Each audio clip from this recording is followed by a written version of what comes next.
자, 오늘은 우리 사도행전 21장 37절에서 22장까지 말씀을 가지고 같이 나누도록 하겠습니다. 바울이 예루살렘에서 붙잡혔어요. 성전에서. 그리고 폭행을 당하죠. 그것으로부터 로마 군대가 출동해가지고 바울을 구한 다음에 성전 북쪽 벽에 로마군의 주둔지인 안토니아 요새가 있다고 그랬죠. 거기 그 층계로 이렇게 연결된 통로, 층계로 이렇게 끌고 바울을 데리고 가는데 바울이 말할 기회를 좀 달라고 그럽니다. 사실은 그냥 주기가 쉽지 않았을 거예요, 말할 기회를. 그런데 헬란말로 했다, 그렇게 돼 있습니다. 그런데 그 헬라말이 보통 헬라말이 아닌 거예요, 보니까. 분명히 이 정도 헬라말을 쓰는 사람은 어느 정도 그 교육을 받은 사람이다. 천부장이 깜짝 놀랐습니다. 그래서 말할 기회를 줍니다. 그때 그 층계를 강대상 삼아가지고 지금 분노하고 폭발한 유대인들, 성전 뜰, 여인의 뜰이겠죠.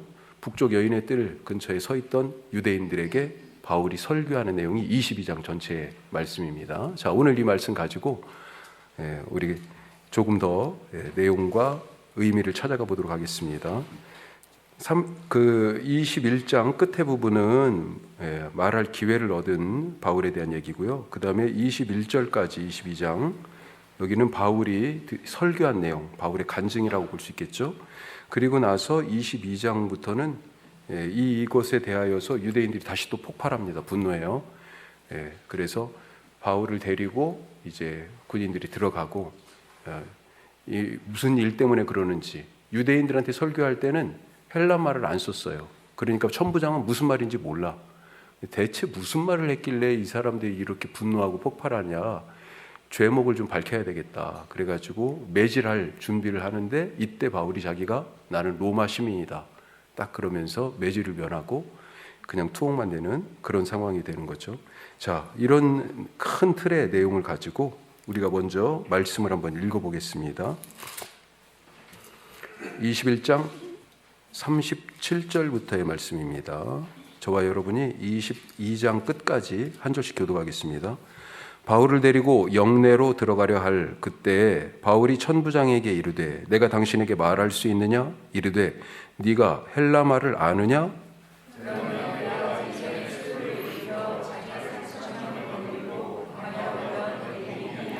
바울이 이르되 나는 유대인이라 소읍이 아닌 길리기아 다소시의 시민이니 청컨대 백성에게 말하기를 허락하라 하니,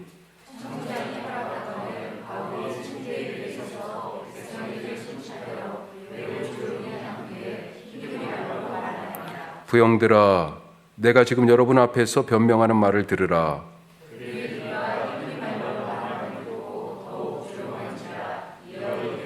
나는 유대인으로 길리기아 다소에서 났고 이 성에서 자라 가말리알의 문화에서 우리 조상들의 율법에 엄한 교훈을 받았고 오늘 너희 모든 사람처럼 하나님께 대하여 열심히 있는 자라.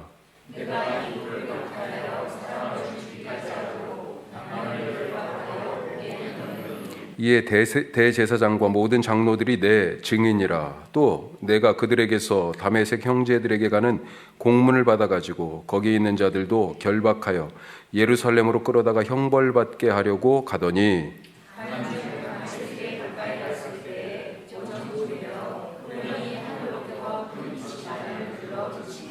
내가 땅에 엎드러져 들으니 소리 있어 이르되 사울아 사울아 네가 왜 나를 박해하느냐 하시거늘,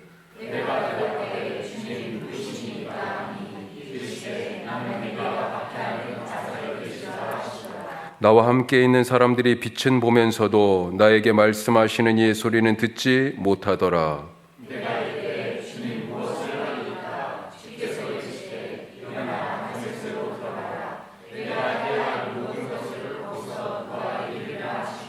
나는 그 빛의 광채로 말미암아 볼 수 없게 되었으므로 나와 함께 있는 사람들의 손에 끌려 다메섹에 들어갔노라.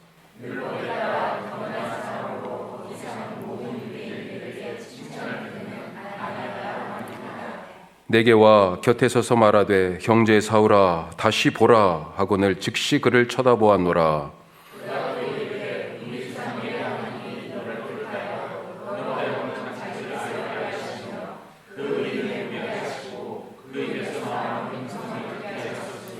내가 그를 위하여 모든 사람 앞에서 내가 보고 들은 것의 증인이 되리라.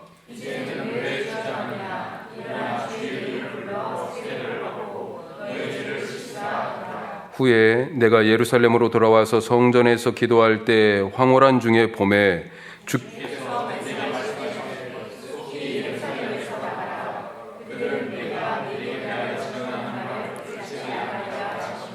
내가 말하기를 주님, 내가 주를 믿는 사람들을 가두고 또 각 회당에서 때리고 또 주의 증인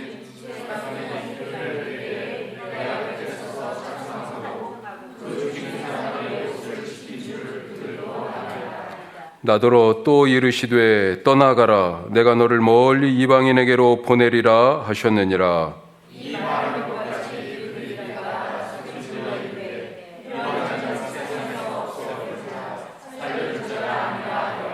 떠들며 옷을 벗어 던지고 티끌을 공중에 날리니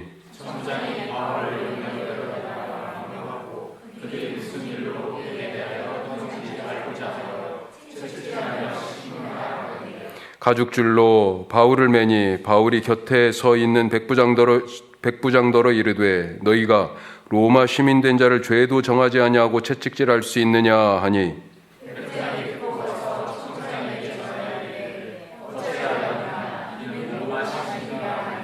천부장이 와서 바울에게 말하되 네가 로마 시민이냐 내게 말하라 이르되 그러하다.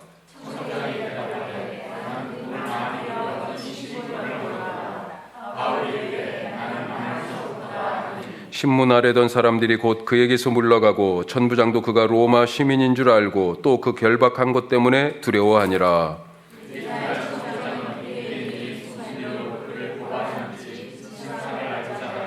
그 결박을 풀고 명하여 제사장들과 온 공회를 모으고 바울을 데리고 내려가서 그들 앞에 세우니라. 아멘. 예, 우선은 우리 객관적인 내용, 읽은 말씀의 내용 한번 살펴보죠. 크게. 자, 37에서 40절까지는 말씀드린 것처럼 유대인들에게 지금 성전에서 이방인 드로비모, 에베소 사람 드로비모를 갖다가 데리고 성전에 들어왔다라고 하는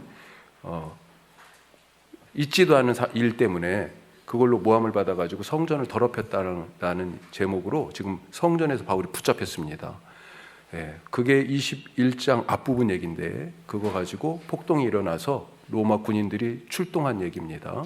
자, 그때 그들로부터 이제 로마 군인들이 바울을 빼가지고 안토니오 요새로 가다가 그 층계에서 말할 기회를 얻었다라고 하는 것이죠. 자, 그 다음에 22장으로 이제 넘어와서 21절까지는 바울이 그 기회를 얻은 그 틈에 어떤 말을 하고 있는가, 그걸 우리는 바울의 간증 이렇게 또 볼 수 있겠어요. 자, 내가 왜 지금 이렇게 살고 있는지에 대한 자기 삶에 대한 얘기예요. 그걸 세 단계로 나눠보니까 예수님을 믿기 전, 그 다음에 예수님을 믿은 후, 그 사이 터닝 포인트, 전환점, 이렇게 얘기할 수 있겠습니다. 자, 예수님을 믿기 전은 1절에서 5절까지 말씀인데 어떤 모습이었어요? 출생에 대해서 얘기하죠. 나는 유대인이다. 그리고 그런데 동시에 어디에서 태어났어요? 길리기아 주의 다소시에서 태어났습니다. 자, 여기는 나중에 한번 지도 한번 찾아보세요. 터키 아래쪽이에요, 아래쪽. 자, 그러면서 성장을 어디에, 이게 그러니까 배경이 두 개죠. 유대인이니까 유대적 배경이지만 소위 말해서 디아스포라 유대인, 이방 땅에 살고 있던, 이방 땅에서 태어난, 우리 식으로 얘기하면 뭐 요즘 식으로 얘기하면 이중국적이라고 얘기해야 돼요. 유대인들은 나라가 없었으니까 뭐 국적도 없지만 하여튼 두 개를 같이 듀얼 멤버십을 갖고 있는 지금 그런 상태예요. 자, 자라기는 어떻게 자랐습니까? 아마도 이른 어린 시절에 예루살렘으로 보내진 것 같습니다. 그래서 거기서 성장하는데 교육을 받았어요. 9장에 보면 가말리엘이 나오는데 가말리엘 문화에서 배운 율법에 아주 정통하게 율법을 배우면서 성장했습니다. 그리고 그 배운 걸 가지고 이제는 헌신하죠. 어떤 식의 헌신을 합니까? 크게 두 가지. 하나님께 당신들처럼 열심을 냈다. 열심. 또 교회를 그 열심 때문에 이 도라고 얘기하는데 도, 예, 우리식으로 지금 풀면 교회죠. 예, 그리스도 교회 그 진리를 믿는 사람들을 박해를 했다.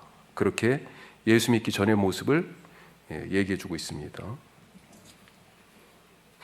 자, 그런데 그런 하나님을 향한 열심과 교회를 향한 박해의 일환으로 담의 세계에 가고 있던 중에 부활하신 예수님을 만나죠. 부활하신 예수님을 만나는데 두 가지 매개체가 나와요. 뭐가 나옵니까? 빛이 나옵니다. 이때가 언제예요? 정오라고 되어 있습니다. 그러니까 정오니까 햇볕이 제일 강렬할 때 아니에요. 그런데 그 강렬한 정오의 태양빛도 압도하는 큰 빛이에요. 예, 큰 빛. 히브리서 1장 3절에 보면 예수님에 대하여서 처음에 딱 소개하는데, 예, 하나님의 광채다 이렇게 얘기합니다. 본체의 형상이다. 영광의 광채요 본체의 형상이다 이렇게 예수님을 얘기하거든요. 영광의 광채. 예수님 바로 그런 분이시죠. 지금 태양빛까지도 압도하는 빛으로 나타나셨어요. 또 한 가지 어떤 매개로 만나주셨어요? 소리로, 빛과 소리로. 그래서 계속 말씀을 유익 있게 다시 보시면 보는 것과 듣는 것으로 계속 지금 얘기해 주고 계십니다. 자, 그 중에 소리가 있어요. 소리. 7절 8절에 보면 네가 나를 왜 박해하느냐 그러면서 누구십니까? 그러니까요 8절에 나는 네가 박해하는 나사렛 예수다. 지금 유대인 동족들에게 자기를 붙잡고 폭행한 그 사람들에게 하는 설교잖아요. 일부러 나사렛 예수라고 얘기한 겁니다. 얼마 전에 당신들이 죽인 그 사람이라고 지금 분명히 얘기해 주는 거예요. 그런 얘기 들으셨죠? 이 예수라는 이름이 이 유대인들에게는 상당히 흔한 이름이었다. 지금도 스페인 문화권에 가면, 그러니까 중남미 계열도 우리가 히스패닉이라고 부르면서 스페인어를 주로 많이 쓰잖아요. 그게 예전에 이제 유럽에서 넘어와가지고 스페인, 포르투갈 이런 데서 넘어와가지고 식민지화하고 그러면서 스페인어를 그 사람들이 막 쓰기 시작했는데 그 사람들 이름 중에 그 히스패닉들 이름 중에 헤이수스가 있습니다. 헤이수스. 그게 뭐냐면 지저스예요. 영어로 얘기하면 헤이수스. 많아요. 헤이수스가. 구약에서는 누가 있어요? 여호수아가 예수아예요. 예수아. 여기도 지금 우리가 예수라고 하지만 예수아예요. 그러니까 많은 예수 이름이 뜻이 뭐예요? 하나님께서 자기 백성을 저희 죄에서 구원할 자. 이미 예수라고 하는 이름 뜻에 그게 들어있어요. 호세아도 호세아. 자음이 똑같아요. 그런 의미가 같이 들어있는 거죠. 그러니까 여러 사람들이 많아요. 그 중에 너희가 십자가에 죽인 바로 그 예수를 얘기하려니까 나사렛 출신의 그 예수를 얘기하고 있는 것입니다. 자, 그러면서 14절 15절을 보면 뭐라고 얘기해요? 자, 여기는 한번 읽어보죠. 다시 14절 15절 같이 읽어요. 그가 또 이르되 우리 조상들의 하나님이 너를 택하여 너로 하여금 자기 뜻을 알게 하시며 그 의인을 보게 하시고 그 입에서 나오는 음성을 듣게 하셨으니 내가 그를 위하여 모든 사람 앞에서 내가 보고 들은 것의 증인이 되리라. 자, 그가 또 이르되 그랬어요. 14절에 그가 누굴까요? 12절에 나와 있습니다. 지금 눈이 멀었어요. 다메섹에 갔는데 누가 찾아와요? 유대인들에게 칭찬 듣는 아나니아. 그 사람이 한 얘기입니다. 하나님의 말씀을 지금 전해주는 거예요. 자, 그가 뭐라고, 아나니아가 뭐라고 그래요? 우리 조상들의 하나님이 너를 택했다. 택하심. 소명에 대해서 얘기합니다. 소명.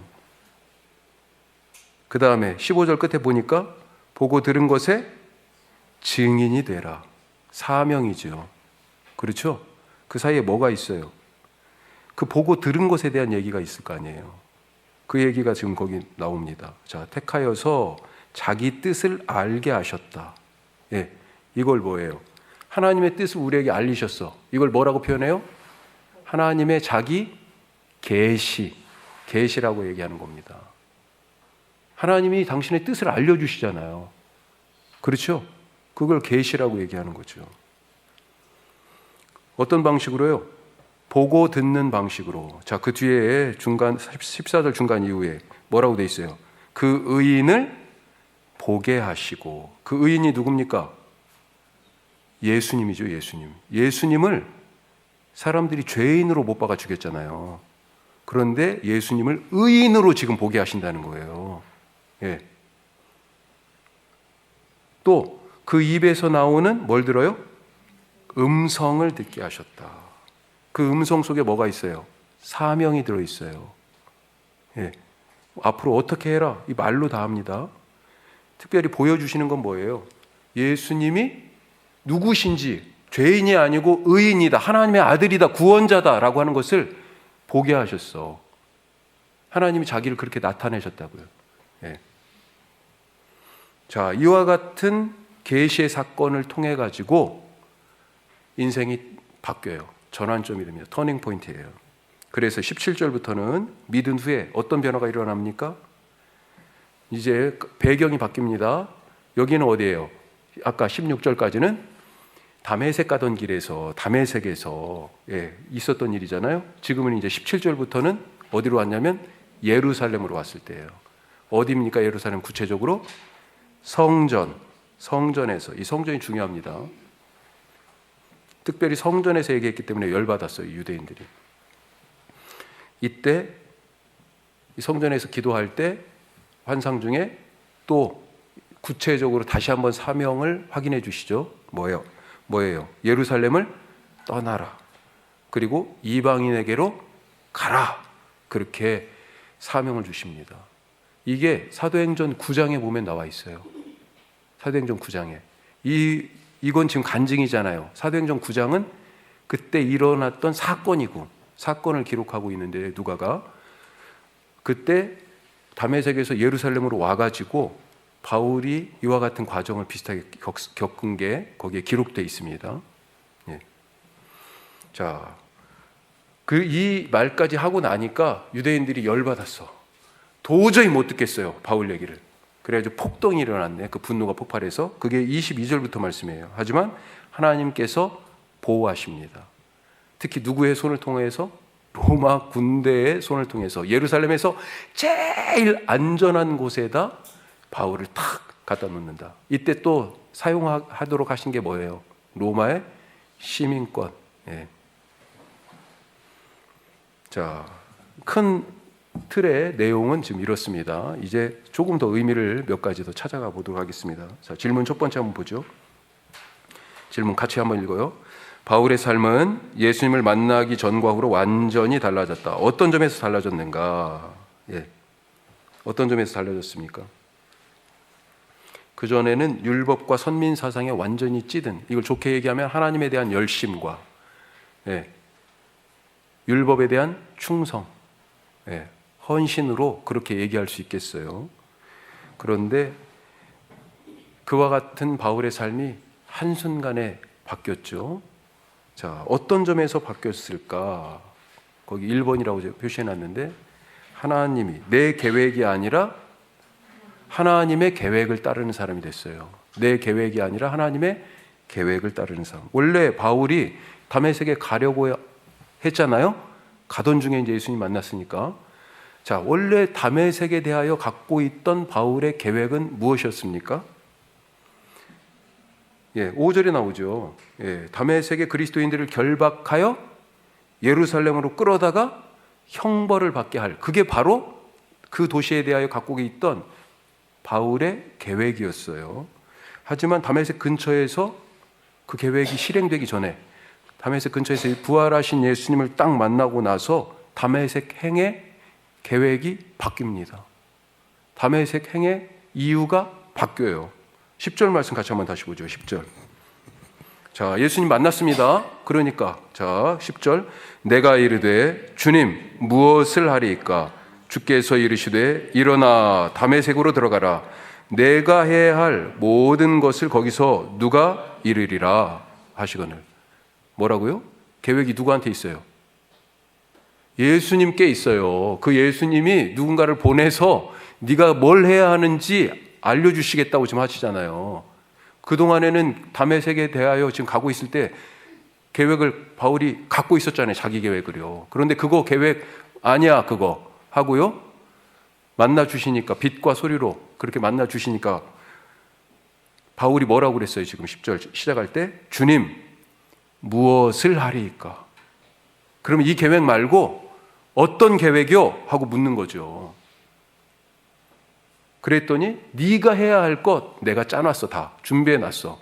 누군가 내가 보내서 알려줄게 라고 말씀하시는 겁니다. 이제 바울에게는요 계획이 없습니다. 계획은 누가 가지고 있어요? 하나님이 갖고 계십니다. 거기서 해야 할 거 하나님이 지시하실 거예요. 오늘 바울이 뭐라고 대답했습니까? 주님 무엇을 하리이까? 우리가 자주 그렇게 기도하면 좋겠습니다. 자주 그렇게 기도하면 좋겠어요. 그냥 간 게 아니에요. 확신을 가지고 갔어요. 사명감으로 갔습니다. 하나님에 대한 열심과 율법에 대한 헌신과 대제사장에 대한 충성과 신임을 가지고 갔어요. 예, 잡아오라는 체포 위임장을 받아갖고 갔잖아요. 그런 아주 완벽한 계획 가운데 있던 다메섹 행위였어요. 그런데 하나님이요, 예수님을 만나고 나서 그 계획이 완전히 수정됐다. 여기서 우리가 할 수 있는 건 뭐라고요? 주님, 무엇을 하리이까? 자주 우리가 그렇게 기도할 수 있기를 바랍니다. 자, 두 번째로 뭐라고 돼 있어요? 내가 주도하지 않고 예수님이 주도하신다. 우리 지난 주일날도 그런 말씀을 들었습니다만 주인됨. 죄의 뿌리는 뭐냐면 내가 내 삶의 주인 되는 것입니다. 주인 되니까 내가 주도하고 이끌어요. 아까 계획도 사실은 마찬가지지만 내가 주도하지 않고 예수님이 주도하신다. 자, 예수님 만나기 전에 바울은 엄청 자기 주도적인 사람이었습니다. 좋게 얘기하면 능동적이었어요. 예, 먼저 나서서 행동하고 먼저 헌신하는 그런 사람이었습니다. 그래서 바울에 대하여서 보면 다 능동태라고 얘기할 수 있는 그런 능동적인 언어가 사용됐어요. 자, 4절 5절 한번 보세요. 4절 5절 뭐라고 돼 있습니까? 4절 5절 어떤 사람이에요? 바울은 박해하고, 그렇죠? 4절에 이 돌을 박해하고 죽이고 결박하고 넘기는 사람이었습니다. 이게 뭐예요? 바울이 주도해서 바울에 대하여서 바울이 주어라고 그러면 이 동사들은 능동태예요. 예. 5절도 보세요. 중간 이후에 공문을 받아가지고 거기에 있는 자들을 어떻게 해요? 결박하고 예루살렘에 끌어다가 형벌을 받게 하는, 형벌을 주는 그런 일을 하고 있던 사람이었습니다. 하지만 예수님을 만난 후에 자기 중심의 이 자기 주도적 언어가 어떻게 바뀌었어요? 예수님 중심의 말로 바뀌었습니다. 수동적 언어로 바뀌어요. 결박하던 바울은 어떻게 됐습니까? 결박당하고, 박해하던 자가 박해당하고, 넘기던 자가 넘겨지고, 지금 넘겨졌잖아요. 끌고 가던 자가 끌려가고, 죽이던 자가 죽임당하는 삶을 살게 됩니다. 지금도 붙잡혀가지고 지금 쇠사슬에 묶여가지고 그 층계를 지금 끌려가고 있잖아요. 예. 로마인들의 손에 넘겨져가지고 지금 그렇게 끌려가고 있습니다. 그전에는 어떤 삶이었어요? 다른 사람을 묶어가지고 끌고 가는 삶이었는데 완전히 바뀌었죠. 자, 그런데 이렇게 끌려가고 있는 이 바울 가만히 자세히 보면 어떻습니까? 그를 붙잡아 이끌고 있는 주체가 누구예요? 예수님이에요. 예수님 아닙니까? 거기 빌립보서 3장 말씀 한번 보십시오. 그래서 나중에 그렇게 바울이 고백합니다. 뭐라고 그래요? 같이 읽습니다. 내가 이미 얻었다함도 아니요 온전히 이루었다함도 아니라 오직 내가 그리스도 예수께 잡힌 바 된 그것을 잡으려고 달려가노라. 예수님이 나를 잡았다고요. 내가 잡혔다고요. 누구에게 잡혀요? 예수님께. 자, 이렇듯 예수님을 만난 바울은 그 이전과 만나기 전과 완전히 정반대의 삶을 살게 됐습니다. 방향이 바뀌었습니다. 우리가 여기서 우리에게 던질 질문이 있다, 그렇게 생각합니다. 어떤 질문을 던져볼 수 있을까요? 나는 예수님을 과연, 지금 바울을 보니까 나는 과연 예수님을 인격적으로 만났는가? 바울은 분명히 만났잖아요. 물리적으로 바울이 예수님 살아계실 때 다른 사람들처럼 예수님과의 어떤 접촉점이 있지는 않았던 것 같아요. 만약에 있었으면 바울의 어떤 편지, 로마서, 갈라디아서, 데살로니가, 고린도 어느 편지든지 분명히 썼을 거예요. 그런데 하나도 그런 내용이 없습니다. 바울이 예수님 만났다는 얘기는 바로 오늘 이 사건, 사도행전 9장 그리고 반복되는 22장의 이 간증, 26장에서 한 번 더 이 간증이 또 나옵니다. 이 얘기 이외에 없어요. 그런데 이 부활하신 예수님과의 만남, 이 사람의 삶을 변화시키는 인격적인 만남이었어요. 나에게는 그런 만남이 있는가? 또 한 가지, 예수님을 만나기 전과 후의 변화에 대해서 지금 우리가 쭉 얘기했잖아요. 나는 그런가? 예수님이 내 삶의 전환점이었는가? 예수님 만나기 전과 예수님 만나기 후가 나는 얼마만큼 달라졌는가? 변화했는가? 이 변화는 뭐예요? 성장이죠, 성장. 성장하셔야 됩니다, 성장. 성장을 늘 꿈꾸실 수 있기를 바라요. 가끔 안타까운 경우가 있어요. 나이는 이제 50, 60, 좀 죄송하지만 70 이렇게 더 먹어가시는데 아직도 12살, 13살인 경우를 제가 봐, 가끔. 예? 아마 하나님을 보실 때 우리 모두가 다 그런 부분들이 있을 거예요. 어떤 부분은 성숙했지만, 성장했지만 어떤 부분은 아직도 안 자라고 있고요. 아니, 자랄 생각을 안 해. 예. 성장을 꿈꾸시기 바라요. 그 성장이 뭐예요? 변화잖아요, 변화. 예. 나는 예수님 만나고 나서 그 부족하고 모자라고 미련하고, 예, 그런 부분들이 과연 성장했는가? 건강해졌는가? 세 번째, 오늘 이 두 번째 말씀에 예수님이 주도하신다 그랬는데 과연 나는 예수님을 만난 그 이후에 예수님이 주도하는 삶을 살고 있는가? 우리가 관성에 이끌려서 살아가지 않기를 바랍니다. 관성대로 살아요, 관성대로. 해오던 대로. 그게 왜 그러냐면 몸에 나도 모르게 쫙 프로그래밍이 돼 있거든요. 프로그래밍이. 그래서 자동으로 나와요, 그게. 누가 이렇게 딱 얘기하면 그건 아니야. 자동으로 나와, 그게. 예? 누가 뭐라고 딱 얘기하면 나 그거 싫어. 자동으로 나와요. 왜? 이 프로그래밍이 딱 돼 있거든요. 이건 뭐예요? 하나님께서 들어오시고 개입하실 여지를 안 두는 겁니다. 나는 이미 답이 정해져 있어. 내가 주도하는 삶이에요. 하나님이 주도하시는 삶을 살아가시길 바랍니다. 자, 두 번째 질문 같이 해요. 바울은 예수님을 직접 만난 적이 없고 예수님의 죽음에 관여하지도 않았다. 그런데 왜 예수님은 바울이 자신을 박해한다고 하셨나? 박해한다고 그랬잖아요. 왜요? 직접적인 만남이 없었는데 뭘 박해를 언제? 예. 자, 이미 우리가 이건 답을 알고 있으세요. 왜 그렇습니까? 우리가 바로 부활하신 예수님의 몸이기 때문에. 부활하신 예수님의 몸이기 때문에. 요한복음 14장은 성령님에 대해서 얘기합니다. 성령님을 이제 예수님 가시고 나서 걱정하잖아요. 제자들이 예수님 가신다고 그랬으니까 어떻게 하지 막 그러고 있어서 너희는 마음에 근심하지 말라. 하나님을 믿으니 또 나를 믿으라.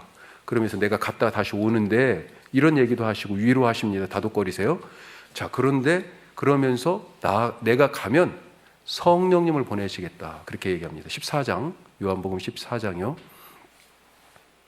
자, 14장을 또 안 붙여놨네. 여기 있네요. 자, 그러면서 뭐라고 얘기해요? 성령님이 오시면 어떤 일이 있다고 그래요? 이거 요한복음 14장 20절 같이 읽어요.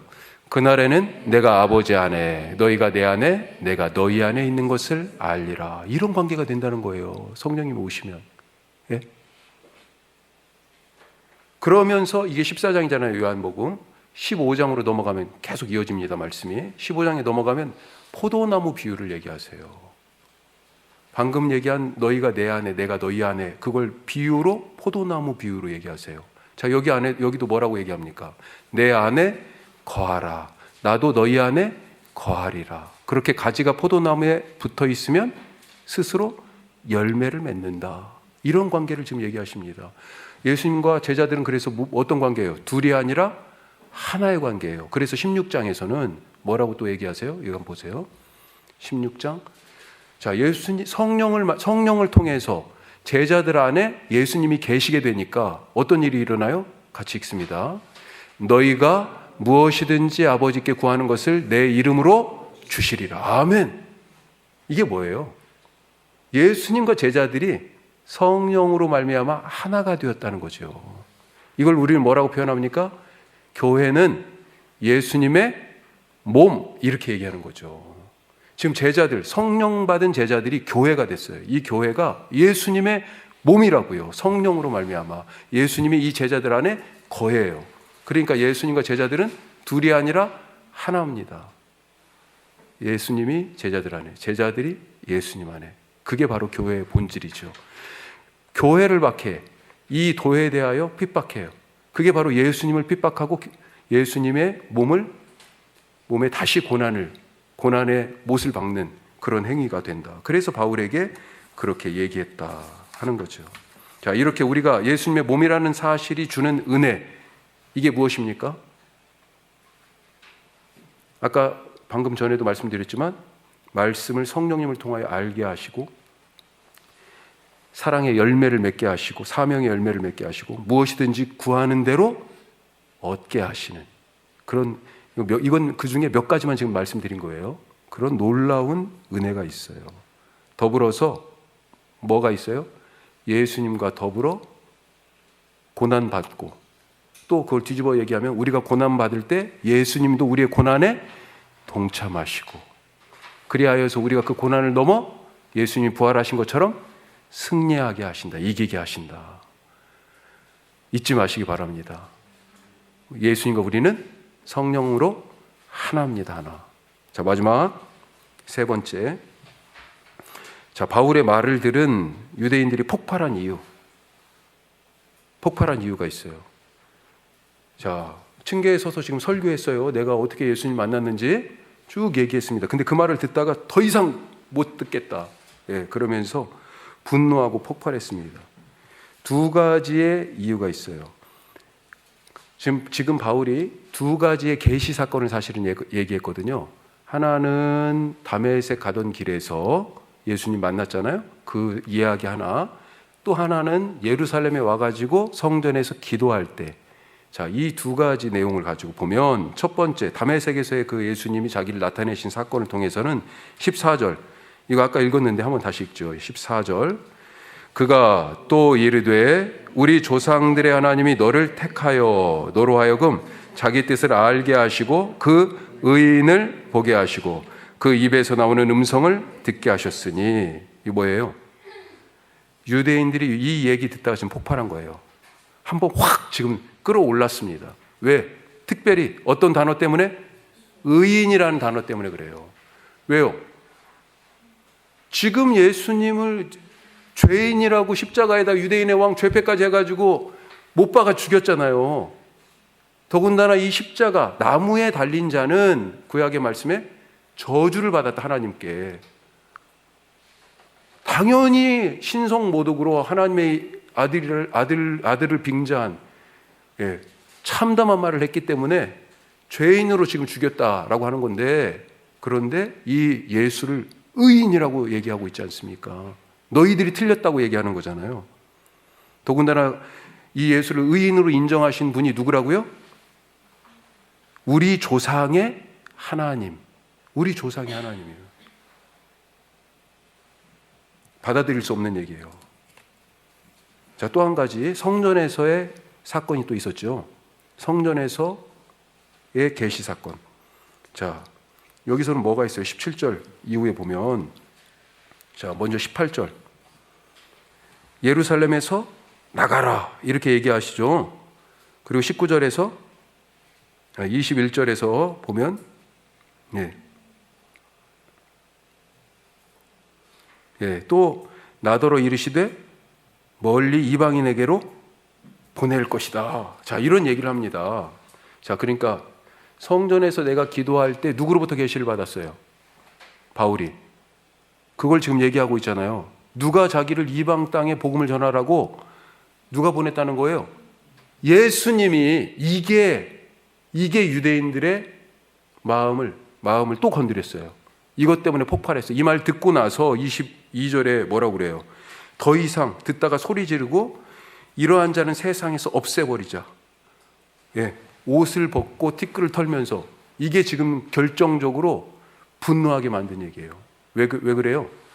아니, 같은 맥락인데 죄인이라고 그래가지고 십자가에 못 박아 죽인 그 자가 지금 성전에서 하나님의 뜻을 알리는 계시의 주체로 지금 등장하잖아요. 이걸 받아들일 수 없었다는 것입니다.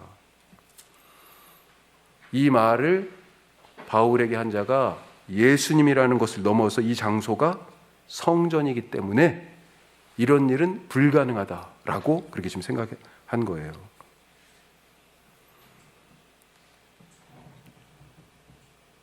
바울의 앞날이 지금 훤하죠. 지금까지 사실은 그런 고난을 또한 겪었고요. 예수님은 자기 땅에 왔지만 자기 백성이 영접하지 않았습니다.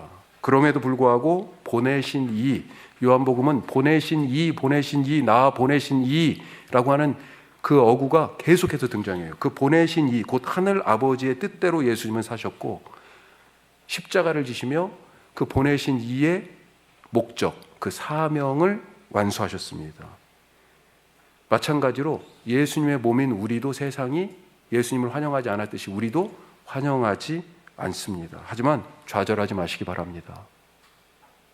그들이 환영하지 않는다 하더라도 우리의 할 일, 예수님이 당신의 할 일을 하셨듯이 우리의 할 일 뭐예요? 우리를 보내시니, 우리는 누가 보냈어요? 예수님이 보내셨어요. 예수님이 보내신 그 예수님의 뜻대로 내 십자가 지고 복음 증거의 사명을 완수하는 우리 모두가 되시기를 주님의 이름으로 축복합니다. 기도하겠습니다. 말씀 붙들고 우리의 교우들을 위해서 같이 함께 기도하겠습니다.